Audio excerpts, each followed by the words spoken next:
ತಂದರೆ ಅಲ್ಲಿ ಬಂದರೆ ಸೇವೆ ಮಾಡುವೆನು. ಹೂವನ್ನು ಹಾಸಿ ನಿನ್ನ ಮಲಗಿಸಿ ಲಾಲಿ ಹಾಡುವೆನು. ಮೈಯ ಮುಟ್ಟದೆ ಕೈಯ ಎಳೆಯದೆ ದೂರ ನಿಲ್ಲುವೆಯ.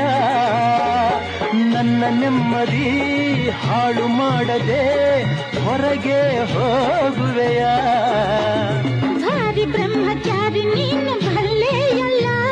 ಹೆಣ್ಣೆ ನಿನ್ನ ಆರೋಗ್ಯ ಸರಿಯಾಗಿಲ್ಲ. ಪ್ರೀತಿ ಎಂದರೆ ಗೊತ್ತೇ ಇಲ್ಲ.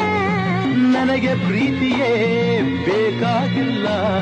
ಬೇಡವೆಂದರೂ ನಾ ಬಿಡುವುದೇ ಇಲ್ಲ. ಅಯ್ಯೋ ಚಂದಿರ ತಂದ ಹುಣ್ಣಿಮೆ ರಾತ್ರಿ, ಗಾಳಿಯು ತಂದ ತಣ್ಣನ ರಾತ್ರಿ, ಹಾಯಾಗಿ ನಾ